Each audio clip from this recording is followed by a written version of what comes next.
Note करो, मैं फिर से एक्सप्लेन कर रहा हूँ एक बार, तुम लोग नोट करो आपस में।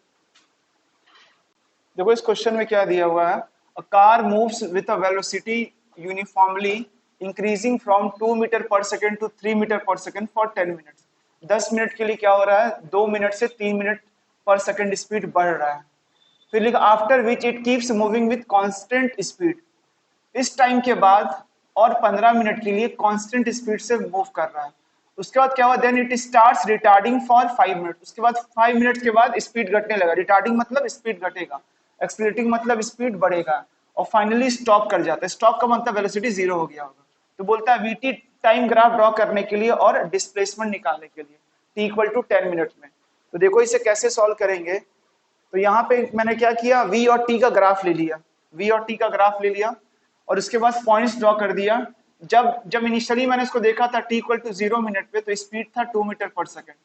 फिर जब टाइम 10 मिनट हुआ तो स्पीड हो गया 3। फिर 10 मिनट के बाद स्पीड बढ़ गया 2 से 3 हुआ, दो कोऑर्डिनेट मिल गया, इसको ड्रॉ करते हैं। तो यहाँ पे मैंने x पे लिया टाइम और y पे हमने लिया यहाँ पे वेलोसिटी। तो देखो 0, 5 मिनट, 10 मिनट, 15 ऐसे करके मैंने टाइम ले लिया और स्पीड लिया 1, 2, 3 मीटर पर सेकेंड। अब यहाँ ड्रॉ करते हैं, टाइम जब 0 था तो स्पीड 2 मीटर था, टाइम 0 है, स्पीड 2 मीटर। y का वैल्यू स्पीड बताएगा, एक कोऑर्डिनेट टाइम 10 मिनट स्पीड है 3 मिनट, टाइम 10 मिनट स्पीड है 3 मीटर पर सेकेंड। ज्वाइन कर दिया, ये हो गया इसके बीच का ग्राफ। उसके बाद बोल रहा है यहाँ से अनदर 15 मिनट के लिए, मतलब 10 में 15 जोड़ोगे तो 25 मिनट, मतलब 10 मिनट से लेकर 25 मिनट तक कांस्टेंट स्पीड है। मतलब यहाँ पे 3 था तो 3 मीटर पर सेकेंड से ही जा रहा था, स्पीड चेंज नहीं हो रहा था। अब जैसे ही इसके बाद यहां पहुंचा तो फिर बोल रहा है कि उसके बाद स्टार्ट रिटार्डिंग। अब इसके बाद 5 मिनट के बाद स्पीड घटने लगा। तो स्पीड रिटार्ड मतलब स्पीड घटता है। तो क्या किया, यहां से फाइनली धीरे धीरे स्पीड घटते गया और यहाँ पे स्पीड 0 हो गया। तो ये इसका वीटी ग्राफ हो गया। अगर आपसे पूछेगा acceleration time graph, acceleration time graph तो कैसे ड्रॉ करेंगे एक्सेलरेशन टाइम ग्राफ। तो यहाँ पे क्या करेंगे, बोलेंगे यहाँ से यहाँ तक स्पीड बढ़ रहा है तो एक्सेलरेशन आएगा, यहाँ से यहाँ स्पीड कांस्टेंट है तो एक्सेलरेशन 0 होगा, और यहाँ से स्पीड घट रहा है तो एक्सेलरेशन नेगेटिव आएगा। बस फॉर्मूला लगा दिए v minus you by T. तो यहाँ पे स्पीड 3 है, इनिशियल कितना था 2 था, कितना टाइम लगा चेंज होने में, तो यहाँ से यहाँ तक 10 मिनट लगा। तो यहाँ पे मैं फॉर्मूला पुट कर रहा हूँ तो मिनट में नहीं सेकंड में पुट करूंगा। तो सेकंड में पुट करके डेटा निकाल लिया 1/600 मीटर पर सेकंड स्क्वायर। सिमिलरली यहाँ पे भी क्या हो रहा है, यहाँ पे स्पीड 3 था, यहाँ स्पीड 0 हो गया। तो initial speed 0, sorry final speed 0, initial speed 3 divided by time.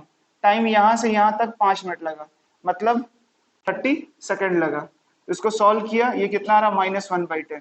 तो बस ड्रॉ कर दिया एक्सेलरेशन टाइम ग्राफ। यहाँ पे आ गया ग्राफ में, ठीक है, 0 से 10 मिनट कांस्टेंट एक्सेलरेशन, उसके बाद यहाँ से एक्सेलरेशन 0 और ये एक्सेलरेशन नेगेटिव। अब यहाँ पे देखो एवरेज वेलोसिटी एंड ये स्पीड। वेलोसिटी सब में बोल सकते हो ना, कितना होगा एवरेज वेलोसिटी, 0 होगा क्योंकि यहाँ से यहाँ तक इनिशियल पहुंच जा रहा है, सब जगह कितना होगा 0 होगा। फिर डिस्प्लेसमेंट 0 है। तो एवरेज स्पीड की बात करें, इसलिए वेलोसिटी यहाँ पे नहीं लिखे हैं सारे में।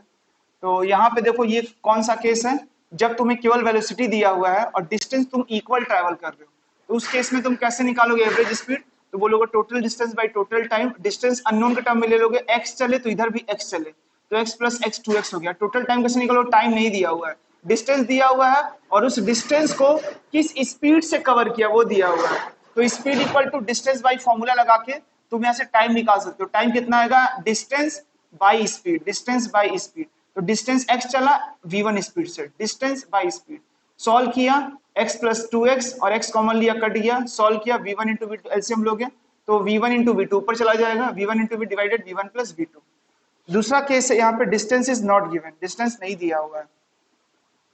तो यहाँ से यहाँ चले v1 स्पीड से टाइम t1, रिटर्न आए v2 स्पीड से टाइम t2 लगा। तो यहाँ पे डिस्टेंस नहीं दिया हुआ है, तो डिस्टेंस निकाल सकते हैं क्योंकि वेलोसिटी और टाइम दिया हुआ है। तो वेलोसिटी या स्पीड इंटू टाइम क्या हो जाएगा, डिस्टेंस। तो यहाँ से v1 इंटू t1 डिस्टेंस और दूसरा distance v2 into t2 distance, total distance divided total time, time दिया हुआ था t1 प्लस t2।